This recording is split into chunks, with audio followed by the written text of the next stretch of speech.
영국의 유명한 설교가인 G. 캠벨 몰간이라고 하는 분이 13살 때 첫 번째 설교를 했다고 합니다.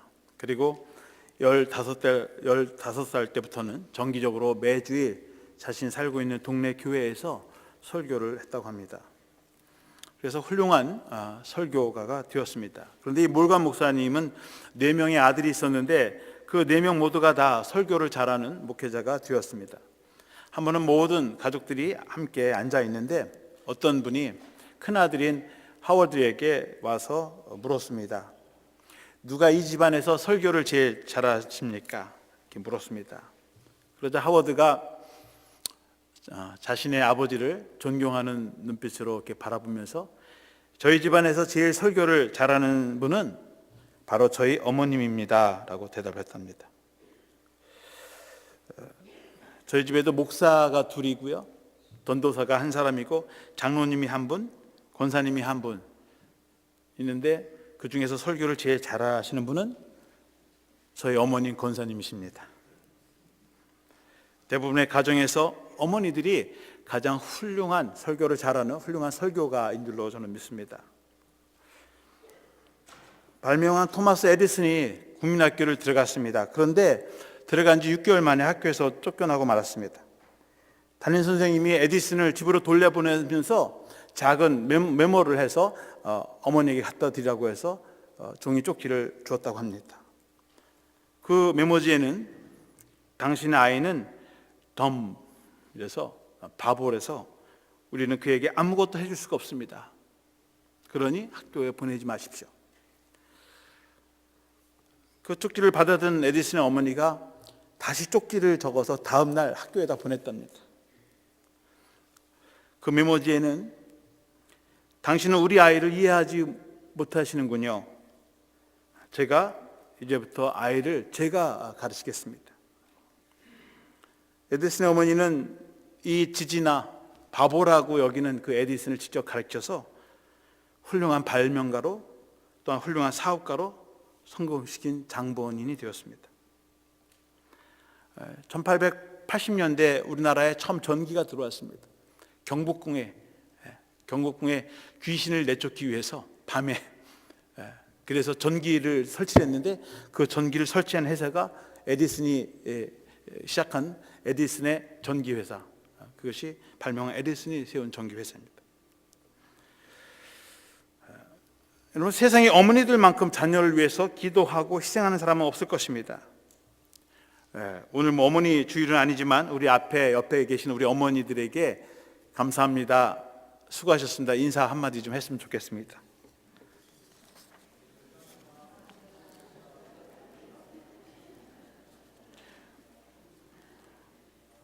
남자분들은 굉장히 좀 속이 쓰리신 분들이 있는 것 같은데 이럴 때 미리 크레딧을 쌓아놔야 가정이 평안합니다. 저희 어머님이 한 2주 전에 한국에서 오셨는데 한국에서 오시면서 한국 돈 지폐를 이렇게 몇 장 갖고 오셨는데 그 중에서 새로 발행한 10만 원짜리 종이돈을 저에게 보여주셨습니다. 이게 10만 원짜리 돈이라 그래서 저도 한번 호기심 있게 이렇게 봤습니다. 5만 원짜리? 5만 원짜리? 10만 원짜리 아직 안 나왔어요? 5만 원짜리, 죄송합니다. 맨날 100불짜리만 생각해갖고 5만 원권이. 그런데 이제 그 돈에 초상이 있지 않습니까? 초상화가 그려져 있어서 제가 가만히 봤습니다. 누구 초상인지 아세요? 신사임당. 신사임당의 얼굴이 그려져 있어요. 제가 한국에 있을 때 어떤 돈에는 세종대왕의 이렇게 형상이 그려져 있는데 가만히 보니까 신사임당이에요. 예외의 인물이 거기 있는 거예요. 그래서 저는 그렇게 생각했습니다. 야, 한국에서는 어머니가 가장 비싼 분이구나. 가장 비싼 돈, 그 돈에 대통령도 아니고 보통 대통령이나 임금의 형상이 거기 있죠. 미국 달러 1불짜리에는 조지 워싱턴 초대 대통령의 얼굴이 그려져 있고 20불짜리에는 잭슨 대통령이 민주당의 시조죠. 그분의 형상이 그려져 있는데 우리 한국 돈 가장 비싼 돈에는 어머니, 현모 양초의 상징인 어머니 얼굴이 그려졌다는 거 보면서 우리나라가 이렇게 어머님에 대한 그런 소중한 그런 것들을 기억하고 있구나라는 생각을 해보게 되었습니다. 여러분, 오늘 본문에서도 예수님께서 이제 마지막 남은 이제 생애를 위해서 마지막 대미를 장식하기 위해서 예루살렘으로 입성하셨습니다. 그리고 새 하늘과 새 땅을 만드시려고 하는 그런 비전과 함께 제자들과 함께 예루살렘에 입성하셨습니다. 그때 세베대 아들의 어머니, 20절에 보시면 그때 세베대 아들의 어머니가 그 아들들을 데리고 예수께 와서 절하며 무엇을 구하니 그랬습니다. 이 세베대 아들은 바로 야고보와 요한입니다. 사실은 이 야고보와 요한은 예수님과 이종사촌간이고 그의 어머니가 이모예요. 그러니까 이모격이 되는 바로 그 어머니입니다. 그런데 예수님께 이 두 아들을 데려와서 절을 했다는 것입니다. 이모가 조카한테 절을 하는 법은 없죠. 조카가 이모님이나 어른들에게 절을 하는데 난데없이 두 아들을 데리고 와서 절을 하면서 구하는 거예요. 무엇을 구하려고 온 거예요. 이유 없이 이모가 자기한테 엎드려서 절을 하지 않죠. 예수님께서 보면서 부담스럽죠. 지금 자신이 절을 받아야 할 처지도 아닌데 이모님 조카들이 와서 절을 하고 말이죠. 뭔가를 지금 구하려고 오는구나. 21절에 예수께서 이르시되 무엇을 원하느냐 이르되 나 이 두 아들을 주의 나라에서는 하나는 주의 우편에 하나는 주의 좌편에 앉게 명하소서. 세상의 모든 어머니들이 자기 자식들이 잘 되고 기도하기를 바라는 마음에서 주님께 와서 두 아들을 데리고 와서 주님, 이 두 아들을 주님께서 새로운 나라를 세우시면 하나들은 우정에 하나들은 자유정에 앉혀주십시오. 그냥 앉혀주는 게 아니라 명하소서, 명령하셔서 굳건하게 그렇게 자리를 주십시오. 그렇게 간청을 했습니다. 지금 야고보와 요한은 예수님과 친인척 관계이고 제일 가까운 관계이죠. 한국에서도 정권을 잡게 되면 친인척들이 도와달라고 그러면 또 도와주지 않습니까? 가장 혈통으로 가까운 이모가 와서 자신의 아들들을 잘 세워달라고 그렇게 부탁을 했습니다. 그런데 그러면 주님께서 알았다고, 내가 그렇게 해주겠다고 그렇게 대답을 했어야 되는 것이죠. 그런데 주님의 대답은 그들이 기대하는 대답과 전혀 달랐다고 하는 것입니다. 비록 혈통이나 촌수로 따지면 가장 가까운 친인척이었지만 주님께서는 그 이모의 예상과는 전혀 다른 그런 대답을 주신 것입니다. 그 말씀은 하나님의 나라라고 하는 것, 하나님 나라에서의 인정받는 그 위치는 그저 가장 가까운 혈통이나 친족이나 친구 때문에 되는 것이 아니라 그 하나님 나라의 그 자리에 합당한 사람이어야 된다고 하는 것입니다. 그래서 하나님의 나라는 그 목적과 방법이 옳아야 합니다. 목적도 옳으면 그 수단도 그 과정도 옳아야 된다고 하는 것입니다. 22절 말씀해 보시면 예수께서 대답하여 이르시되 너희는 너희가 구하는 것을 알지 못하는도다. 내가 마시려는 잔을 너희가 마실 수 있느냐? 그들이 말하되 할 수 있나이다. 주님은 너희는 너희가 구하는 것을 알지 못하는다. 너희가 지금 구하는데 너희들이 구하는 게 정말 뭘 구하는지 알지 못하고 구하는 것이다. 그렇게 말씀하고 있습니다. 구하는 사람들이 무엇을 구하는지도 모르고 구한다고 하는 것입니다. 사람들은 자신이 원하고 자신이 바라는 것을 구하는데 정말 주님이 원하시고 주님이 기뻐하시는 그것에 대해서는 구하지 않는다고 하는 것입니다. 아무리 좋은 기도 제목이랄지라도 주님의 뜻과 또 주님의 계획성에 맞지 않는다면 응답되기가 어렵다고 하는 것입니다. 아무리 의도가 좋고 아무리 목적이 좋아도 그것이 과정이나 방법이 선하지 않으면 이루어질 수 없다고 하는 것입니다. 만일 이 세베대 아들의 어머니의 말대로 이 두 자녀가 한 사람은 영의정 자유정에 앉기를 원한다면 거기에 대한 대가를 지불해야 되는 것입니다. 그리고 주님께서 묻는 것입니다. 그렇다면 너희들이 내가 마시는 잔을 함께 마실 수 있느냐? 그런데 제자들은 예, 제가 마실 수 있습니다. 그 잔이 어떤 잔인지도 모르죠. 어쩌면 관심도 없어요. 이미 그 앞에 규절에서 나는 이 세상에 와서 사람들에게 팔려서 그리고 십자가 달려 죽을 것이라고 얘기했지만 거기에는 관심 없습니다. 내가 오늘 어떻게 받고 어떻게 누리고 어떻게 성공적인 삶을 살 것인가에 대한 관심만 있을 뿐입니다. 그러니까 아직도 그거 한 잔 못 마시겠습니까? 제가 마시죠. 자신 있게 대답했습니다. 한 번은 제가 미국 교회에 있을 때 처음으로 결혼식을 주례하게 되었습니다. 처음 인도하는 결혼식이고 영어로 또 사람들 앞에서 해야 되니까 막 몇 날 전부터 막 스트레스가 오고 막 덜덜덜덜덜 떨리는 거예요. 그런데 이 결혼을 하시는 신랑 신부는 두 번째 결혼입니다. 나이가 이제 60 정도 되신 분들인데 이미 한 분은 사별을 하셨고 한 분은 이혼을 하시고 그래서 다시 이제 재혼을 하는 거예요.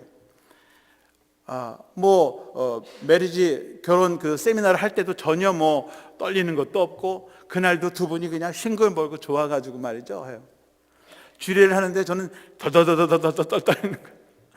주례사를 하면서 이제 우리 결혼식을 진행할 텐데 제가 그런 말을 했습니다. 여기 두 사람은 초보가 아니고 두 번째 경험을 하시기 때문에 담담한데 저는 지금 처음 첫 번째 결혼식을 주례하기 때문에 지금 떨립니다. 이제 그렇게 대답했어요. 그렇게 말을 했습니다.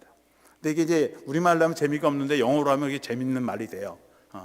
이 사람들은 second marriage고 나는 first marriage 세레머니를 인도한다니까 사람들이 이제 배꼽을 잡고 웃습니다. 그래서 분위기가 좀 나아졌어요. 저도 그렇고. 그 이제 결혼식을 잘 치렀는데 한 번 어느 초보 목사님께서 처음으로 장례식을 인도하게 되었습니다. 경험이 없는 목사님입니다. 장지에 가서 이제 마지막 하관 예배를 드리려고 준비하는데 돌아가신 분의 아들이 와서 상주가 와서 목사님 감사합니다 이렇게 오셔서 저희 가족들 위로해 주시고 또 장례식까지 인도해 주시니 감사합니다 그렇게 얘기를 했습니다. 그리고 이제 하관 예배를 이제 인도하시면서 다 예배가 끝나고 마지막 광고하면서 이런 말씀하셨어요. 장례가 이 장례 예배가 하나님의 은혜 가운데서 잘 맞춰지게 된 것 하나님께 감사를 드립니다. 그리고 이 장례 예배가 잘 맞춰질 수 있도록 수고해 주시고 협조해 주신 유가족들과 하객들께 감사를 드립니다. 우리 이분들께 감사의 박수를 칩시다. 그러니까 거기 있는 분들이 다 박수를 쳤는데 이상한 거예요. 분위기가. 그 자리는 정말 고인의 명복을 빌고 유가족들을 위로하고 해야 되는 그런 자리가 그냥 사람을 칭찬하고 축하하는 자리로 바뀌어버린 거죠. 그 분위기가. 목사님의 의도는 좋아요. 장례식을 위해서 수고하는 유가족들 또 방문하신 분들을 위해서 박수를 쳐주는 것도 좋지만 그 자리가 그 사람들이 박수 받아야 되고 축하받을 자리가 아니죠. 엄숙하게 같이 함께 슬픔을 나누고 함께 슬퍼하고 아픔을 나누는 그런 자리가 되어야 되는 것인데 그렇게 일이 해프닝이 벌어지고 말았습니다. 목사님의 뜻은 가상하지만 상황적으로는 잘 맞지 않았다고 하는 것입니다. 박수를 쳐야 할 자리와 격려와 위로를 해야 할 자리가 구분되지 않았다고 하는 것입니다. 때로는 우리의 의도, 생각은 많지만 실제적인 행동이 상황에 맞지 않을 때가 있습니다. 때로는 우리의 기도도 그렇습니다. 기도하고 간구하는 의도나 목적은 좋은데 실제적으로 맞지 않을 때가 있다고 하는 것입니다. 때로는 우리의 기도가, 우리의 간구가 정말 주님의 뜻에 맞는 기도인가 한번 생각해 볼 필요가 있습니다. 23절에 보시면 이르시되 너희가 과연 내 잔을 마시려니와 내 좌우편에 앉는 것은 내가 주는 것이 아니라 내 아버지께서 누구를 예비하셨든지 그들이 얻을 것이니라.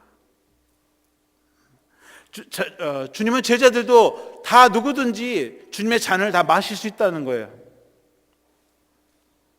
가능성은 다 있다는 것입니다. 누구든지 예수님의 옆자리에 앉을 수 있는 자리에 앉을 수 있는 가능성은 다 있다는 것입니다. 그런데 누가 실제적으로 그 주님이 마신 쓴 잔을 마시고 삶 속에서 실천하느냐에 달려있는 것입니다. 생각으로 머리로 우리의 입술로는 주님 나도 그렇게 마실 수 있습니다라고 대답을 하지만 정말 실제적으로 자기 앞에 쓴 잔이 왔을 때 누가 그 잔을 마시고 주님의 고난에 동참할 수 있겠느냐 하는 것입니다. 그래야만 하나님의 주님의 예배해 놓으신 그 자리에 앉을 수 있다고 하는 것입니다. 그래서 하나님의 나라라고 하는 것은 정당한 값을 지불하는 사람에게 주어진다고 하는 것입니다. 25절 말씀에 예수께서 제자들을 불러다가 이르시되 이방인의 집권자들이 그들을 임으로 주관하고 그 고관들이 그들에게 권세를 부린 줄을 너희가 알거니와. 주님께서는 세상을 다스리는 집권자들의 비유를 통해서 말씀하셨습니다. 세상에 있는 집권자들, 권세자들은 자기 마음대로 임의대로 지배하고 다스리고 다 한다고 하는 것입니다. 그들에겐 권세가 있고 힘이 있어서 힘을 가지고 자기들이 원하는 대로 사람들을 다스리고 통제하고 그렇게 살아간다고 하는 것입니다. 그런데 하나님의 백성들은 그렇지 않다고 하는 거죠.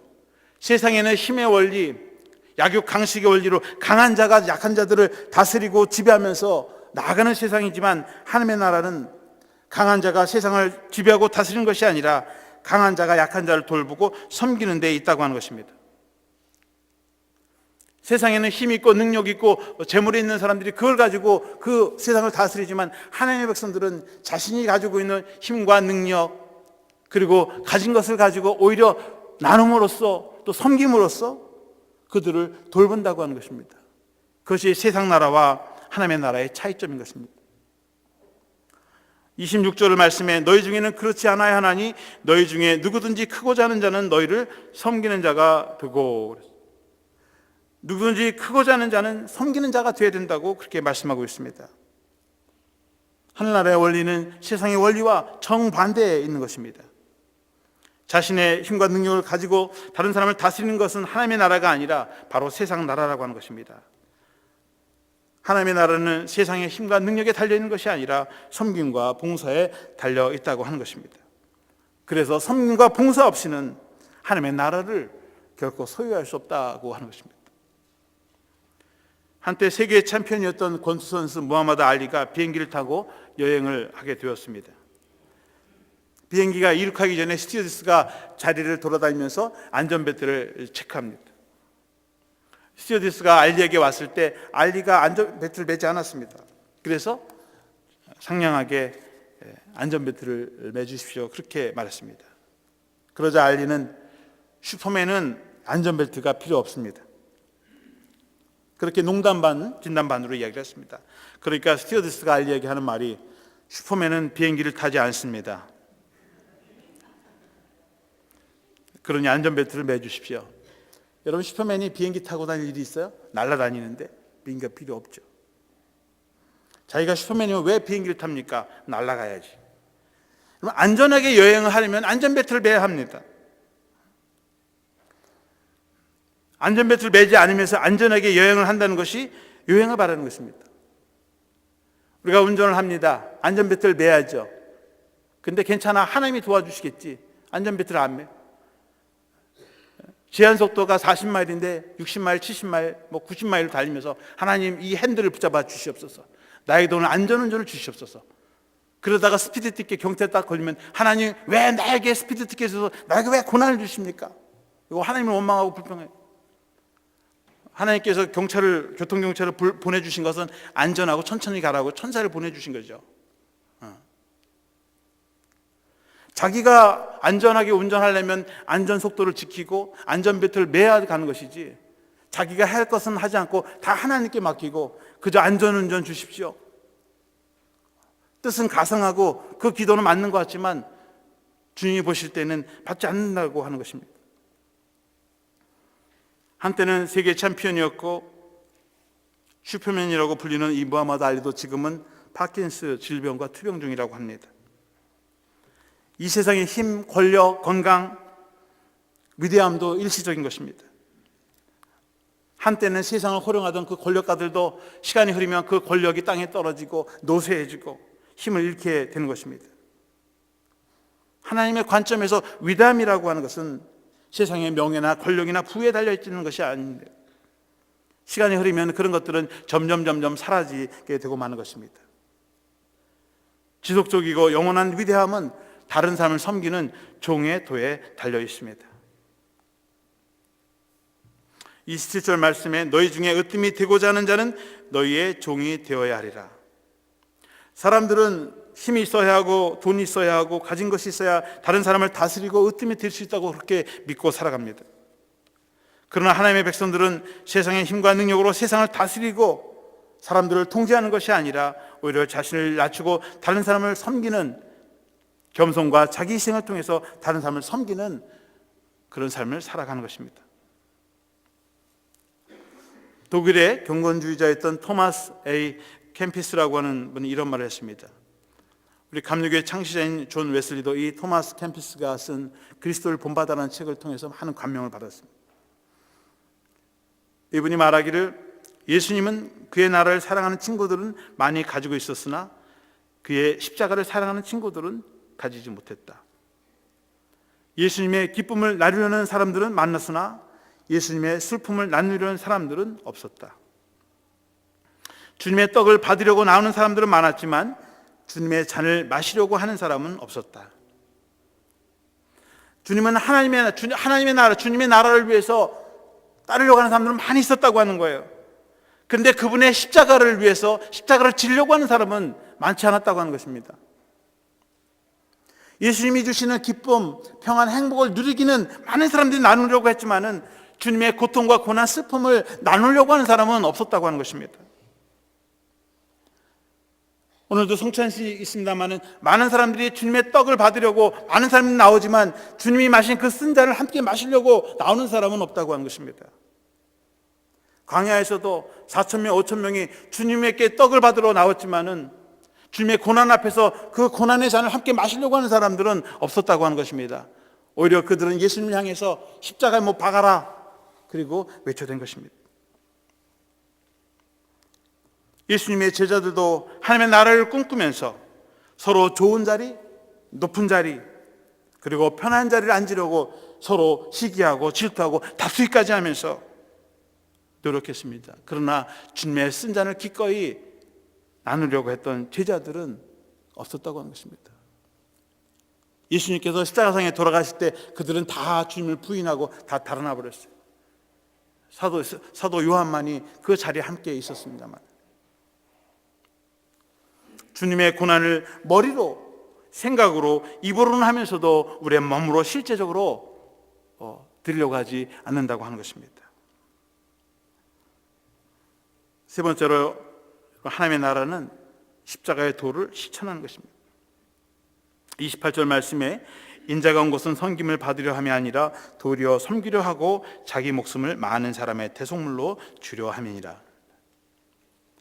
주님께서 이 세상에 오신 목적은 사람들에게 섬김을 받으러 온 것이 아니라 도리어 사람들을 섬기고 자신을 많은 사람들을 위한 대속제물로 주기 위함이라고 말씀하셨습니다. 대속물이라고 하는 것을 히라브로 찾아보니까 리트론이라는 말입니다. 영어로는 ransom, 우리말로는 그냥 몸값, 그렇게 말할 수 있을 것입니다. 이 몸값, 랜섬이란 말은 옛날에 노예들을 사고 팔 때 그 노예를 살 때 지불하는 몸값이죠. 성경에서는 옛날 성인 남자들은 한 20세, 은 20세계, 은 20냥이면 몸값을 우리가 주고 살 수 있었습니다. 또 어린 아이들은 은 15세계, 여자도 은 15세계 몸값입니다. 또 요즘에 인질범들이 인질로 몸값을 요구할 때 그것을 ransom money라고 얘기합니다. 몸값을 지불해야 돼요. 주님께서 이 세상에 오신 목적은 죄로 인해서 죽을 수밖에 없는 우리의 죄값, 우리의 몸값을 지불하기 위해서 친히 우리의 몸값을 당신의 몸을 들여서 몸값으로 지불했다는 것입니다. 주님께서 말로만, 입으로만 사랑을 외치신 것이 아니고 십자가를 외치신 것이 아니라 친히 자신의 몸을 희생제물로 드리심으로써 우리의 모범이 되시고 십자가의 도를 가르쳐 주신 것입니다. 우리에게 주어진 영원한 생명, 하나님의 나라는 쉽게 공짜로 얻어진 것이 아닙니다. 우리는 어떤 희생의 대가도 필요 없이 그저 은혜로 우리가 그 구원과 영원한 생명을 얻은 것입니다. 사실은. 근데 거기서 끝나는 것이 아니죠. 그렇기 때문에 주님은 우리에게 너희들도 나를 위해서, 하나님의 나라와 의를 위해서, 또 이 세상을 위해서 십자가를 지고 그 죄값을 또 치러 가라고 하는 것입니다. 미국 독립전쟁이 한창일 때 한 시민복장을 한 남자가 군인들의 무리에 끼어서 작은 방어선을 구축하기 위해서 열심히 구덩이를 파고 있었습니다. 그런데 그 일을 하는 그 무리 중에 한 사람이 일은 하지 않으면서 이리저리 다니면서 야, 여기 파 저기 파 돌 가져와 여기 세워 그리고 막 이렇게 지도하는 그런 사람이 있어요. 명령하고 하는 사람이 있었습니다. 지시하는 사람이 있었습니다. 그러니까 이 시민 목장을 한 사람이 아니 당신은 도와주지도 않고 왜 이렇게 명령만 하고 말이야 아무것도 하지 않냐고 물었습니다. 그러니까 그 사람이 나는 분대장이요 그렇게 대답을 했습니다. 작업이 다 끝난 뒤에 그 시민이 분대장에 와서 분대장님 다음에 이런 작업을 하게 되면 인원이 너무 작으니까 당신의 직속 사령관에게 연락을 해서 더 많은 사람을 보내달라고 요청을 하십시오. 그러면 제가 그때도 다시 와서 돕도록 하겠습니다. 그런데 이 분대장에게 자신의 신분을 감추고 말한 사람이 바로 당시의 대통령이었던 조지 워싱턴이었다고 합니다. 전쟁 속에 사람이 필요하고 인력이 필요하니까 직접 대통령이 나와서 병사들과 함께 방어선을 구축하고 돕는 것이죠. 여러분, 하나님의 나라는 자신의 어깨에 달린 자신의 계급장을 내려놓는 것입니다. 자신이 굳게 믿고 의지하는 그것을 내려놓고 주님의 십자가를 지는 것입니다. 빌립보서 2장 5절 이하에 보시면 그는 근본 하나님의 본체시나 하나님과 동등됨을 취할 것으로 여기지 아니하시고 오히려 자기를 비워 종의 형체를 가지사 사람들과 같이 되셨고 사람의 모양으로 나타나사 자기를 낮추시고 죽기까지 복종하셨으니 곧 십자가에 죽으심이라. 원래 예수 그리스도는 하나님의 아들이시고 하나님의 본체이십니다. 하나님과 동등된 분입니다.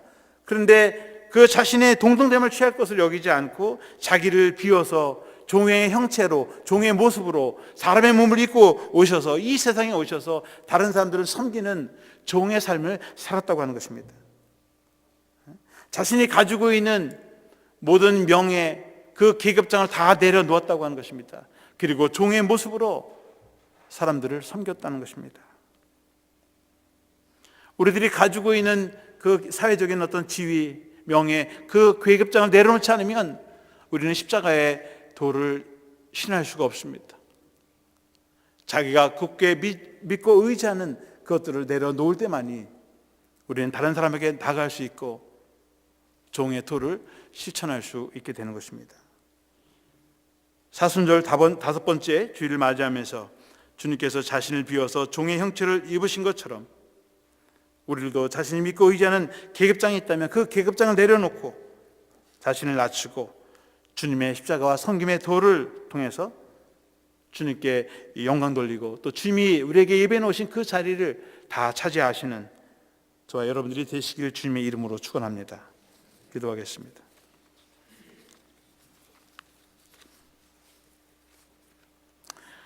사랑과 은혜가 풍성하신 아버지 하나님, 오늘 사순절 5번째 주일을 맞이하면서 다시 한번 저희들의 삶을 돌아다봅니다.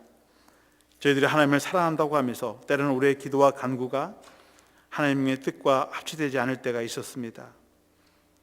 여전히 우리가 믿고 의지하는 것을 저희들이 바라고 희망하면서 더 좋은 자리, 더 편안한 자리, 더 큰 자리를 원하고 살아가는 저희들입니다.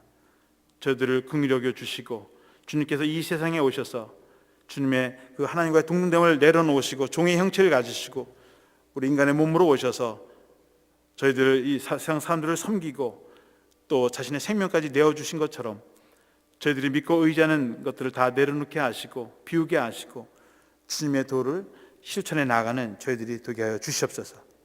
그래서 주님께서 우리를 위해서 예비해 놓으신 그 천국의 자리들을 다 저희들이 소유하고 차지할 수 있도록 인도하여 주시옵소서. 모든 말씀을 예수 그리스도의 이름으로 기도하옵나이다. 아멘.